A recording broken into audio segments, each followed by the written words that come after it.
Hi, everyone. My name is Sarah Bickford, and I am the Student Engagement Manager here at Boston University's Center for Career Development. And today we're going to be talking about how to prepare for the Boston University Career Fair on Wednesday, October 23rd, 2024. Before we begin, I want to make sure that everyone is familiar with the Center for Career Development.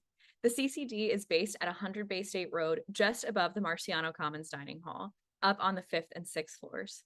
In addition to employer events like career fairs, mock interviews, employer info sessions, we also have a variety of one-on-one and group advising and also workshops and trainings on a variety of career-related topics. But today, our focus is all about the career fair. We're going to be talking about how to prepare before the fair, best practices while you're there, and what you want to do when you're done to wrap up. So we'll get started with what to do to prepare before the fair. This is kind of an overview of the steps that we suggest you take, and then we'll go into each of them more in depth. So first things first, you want to make sure that you're registering for the career fair on Handshake. That helps us get an idea of how many folks are going to be there, and it helps you get relevant updates as the event gets closer. From that page on Handshake, you'll actually be able to see who's attending the career fair and be able to maximize your time a little bit. You'll also be able to use that as a home base for researching employers and opportunities. And then today we're also going to be talking about how to prepare your resume and elevator pitch and make sure that you have your career fair fit ready to go. So before you even attend the career fair, we want to make sure that you have a list of top employers who you'd like to speak to. There are going to be dozens of employers, and it's not quite like a college fair you may have attended in high school where you're able to just go up to them and say, "Hi, tell me more about you." They expect you to have done a little bit of research ahead of time and know who it is that you want to speak to.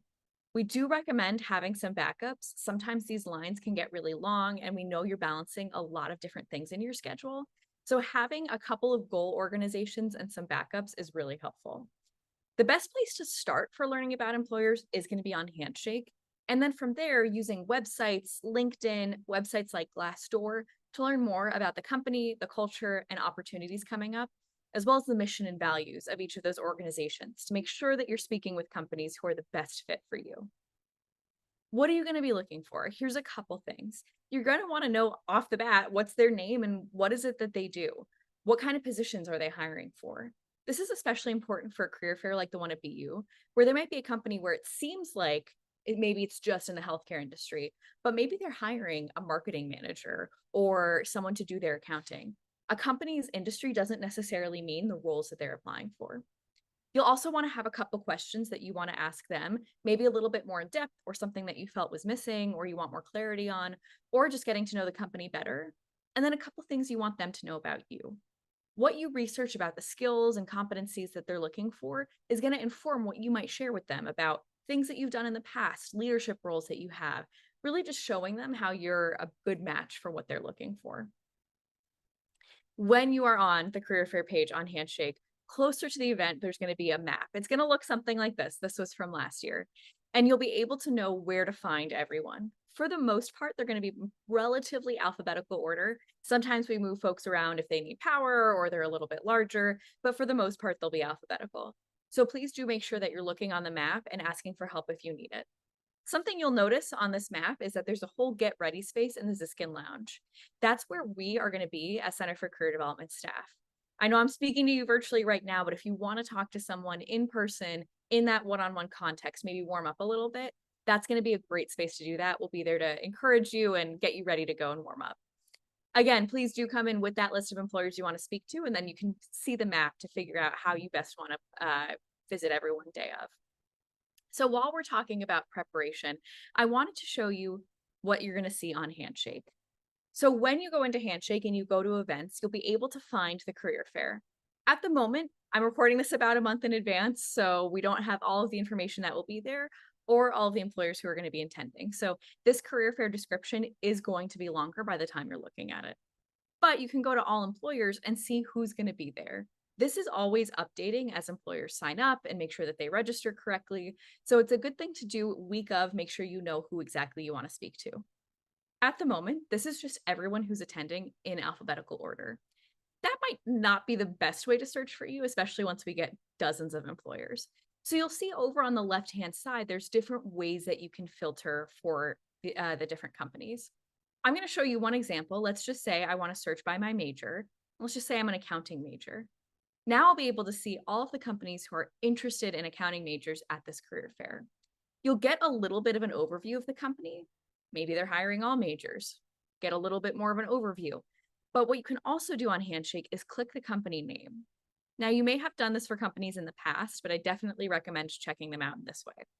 You'll get more information on this front page. They're able to now post. That's a new feature for Handshake. Learn a little bit more about the company. Hear testimonials from students across the country who use Handshake and have worked for this company. And then that ever important, what jobs do they have posted? Who are some folks who work there? And then of course, events and that they have coming up and galleries. Now, something that's helpful to know about this is that if you want to stay connected with this company after the career fair or even before, on Handshake, you can follow a company. If you click this follow button, when a company comes to campus or has an event or posts a new job, you'll get an email notification. So again, think of the career fair as really just a first introduction to these companies, and there's going to be more smaller opportunities to connect with them later. Most of the time, you'll also see their website. So if you want to get more of that information about those roles or about the company culture, you can do so there. So that's how you'll be able to see who's coming to the career fair in Handshake. Now you're going to want to prepare your documents as well.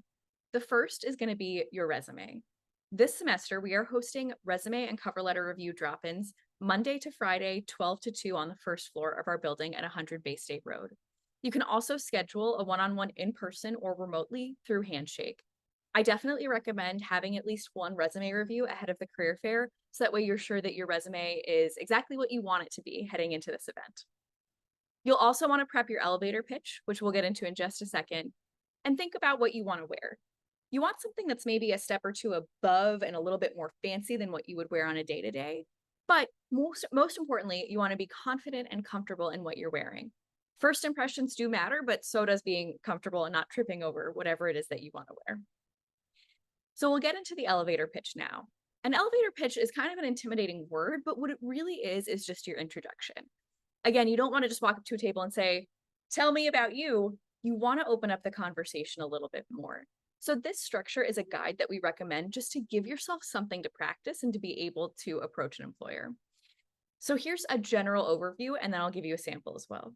So of course, greeting yourself, you don't just want to be like, "Hello." You want to give them a little bit more context, like, "Hi, this is my name." And then a little overview of who you are, especially at a school like BU. They don't know if you're a freshman or a PhD student. So you want to make sure to give them a little bit more context about who you are, what you're studying, and maybe something that you're working on right now.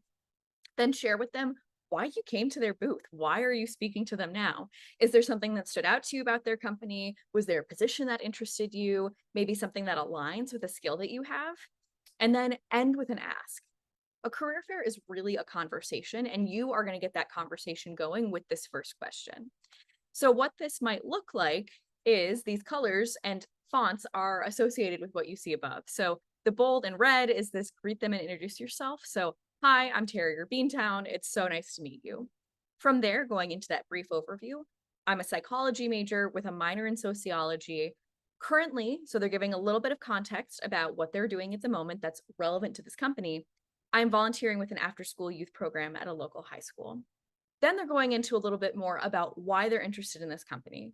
"I'm interested in learning more about the youth advocate position at Bay State Community Services, since I'm really passionate about supporting youth and impacting lives." You might not have a specific job in mind at the moment. It might be more that the company stood out to you, or the culture, or something about the way that they operate. And then the call to action in this situation is, "Here's my resume. I'd love to connect with your recruiting team." I recommend maybe phrasing that as a question. "What are next steps to get connected with you all? Could you tell me a bit more about your experience at the company?" Asking those good follow-up questions as well. So now we've done our preparation. We've practiced our elevator pitch. We're happy with our resume. We've laid out our outfit. We've researched our employers and have a list of who we want to speak to. What are some best practices when we get there?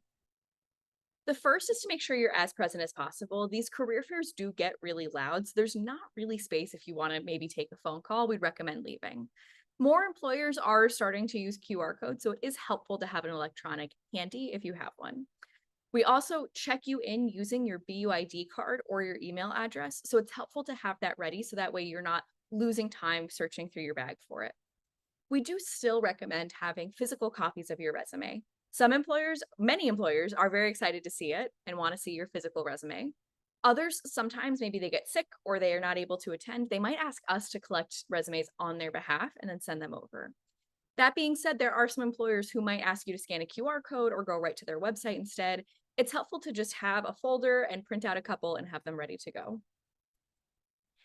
Along a similar line, you'll be getting a lot of information and it's really hard to remember all of it.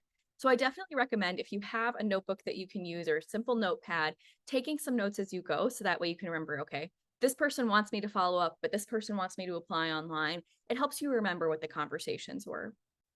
We also recommend, we know this is the middle of the school day, is leaving yourself enough time to attend the fair or setting realistic expectations about what you can accomplish in the time that you have.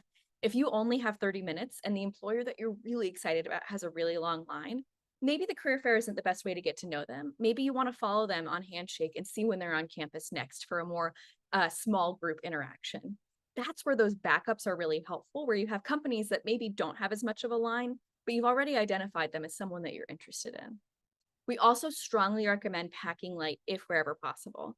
Again, it can get really crowded and those big backpacks can be an inconvenience as you're trying to move around. So please do keep an eye on your possessions, but pack light wherever possible. Like I said before, our staff is going to be there. So I highly recommend stopping by the CCD table before you jump into the career fair. We'll give you a pep talk, give you a chance to practice your elevator pitch, and get you ready to chat with some employers. Something else that will be happening at the fair is that when employers arrive, we'll give them the option to get this little plaque that they can put on their table to share if they're open to speaking with international students. You can actually filter for this information in Handshake ahead of time in the event, but day of, you'll be able to see visually who is willing and able to speak about sponsorship. There are a few things. We talked a lot about what to do. There's a few things we want to caution you against doing. A lot of these are questions that are basically anything you can learn on their website. Employers don't really like it when you go up to their table and say, "What do you do? What are you hiring for?" when you could have found that information on their Handshake. What I would recommend instead is asking more specific details. For example, the second one, do you have internships or what are you hiring for? Maybe you saw that they've listed their spring 2025 internships, but you're looking for a summer 2025 internship. So instead of saying, "What internships do you have?" you could say, "I saw this one listed. Do you know when you might post the summer ones?" So asking questions that show that you have a sense of who they are and what they're doing, but maybe asking some more detail. Similarly, the visa question, you can ask for more details about if they say they hire international students. Can you tell me more about what that looks like for you all? Can you tell me more about international students that you've hired in the past? But if you can find on their website, it's not something you want to ask directly. Similar for salary and benefits, this is an introduction. That's more of something that would happen at a little bit later of a stage. Other best practices, going up to employers in a confident manner, smile, good eye contact, they tend to really resonate with that well. You've practiced this elevator pitch, you're ready to go. Something that some students get nervous about is the handshake. That is something that is not as important post COVID as it was before we had the pandemic. Some employers aren't going to be comfortable shaking hands, especially in late October in the middle of sixth season. So, really kind of reading the vibe. If you're someone who likes handshakes, definitely feel free to go for it, but don't be offended if they don't want to shake your hand and don't feel like you have to as well. And when, again, to recap some of the things that we've spoken about, asking questions that reflect all of the research you've done is going to really impress the employers and help you get off to a really high quality conversation. Asking about the goals of the company, the application process, some of the skills that they're looking for is going to be really productive for both you and for the employer who's there. Something else is please do be aware of your surroundings. If you're at a company that has a line forming, ask for how you can best follow up. I'd recommend that anyway. Do you have a business card? How can I connect with you later? But if you feel like your conversation's being cut short, it's especially important then. I've throughout this kind of sprinkled some topic conversations and questions that might come up, but I wanted to offer a few more. One example could be I know you're currently looking for a certain position, which requires whatever skills it was that you saw. Other than those listed, what skills are you seeking for the position?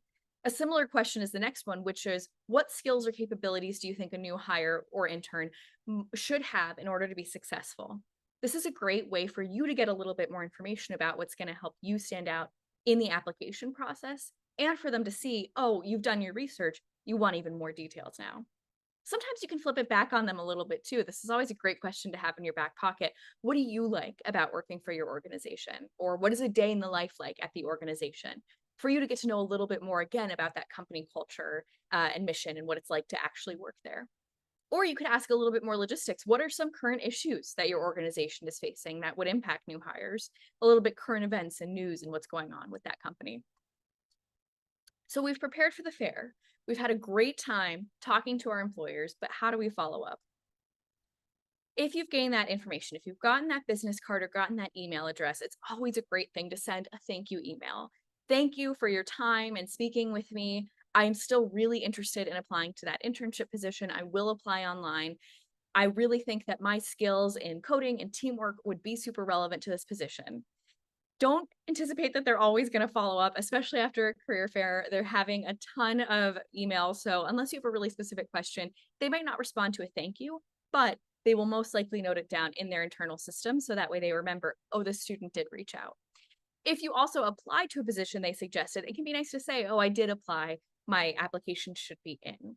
You can also follow the company, or if the recruiter is open to it, the recruiter on LinkedIn in order to see what other new things are happening with them. So that is the bulk of what we wanted to talk about today. If you are someone who likes reading, we also have two great information pieces that we'd love to share. The first is a blog from Handshake about 10 tips to make the most out of your college career fair, and then a blog post from us about how to talk to employers. So if reading resonates a little bit better with you, that's a great resource. Also, as you leave the career fair, you will be asked to provide us with feedback. Please do take the 2 minutes. There's usually some kind of like candy or something you'll get as a benefit for doing it, but it does help us inform each semester how we change our career fairs. I also wanted to let you all know that on Monday, October 21st from 4 to 6 p.m., we're going to be doing career fair prep drop-ins. So again, it's great to get this overview, but if you want to speak to someone in person, this is a great way to connect with some of our staff. Thank you so much for connecting with us today and learning more about how to prepare for the BU Career Fair. We're so excited to see you in October, and best of luck. Thank you.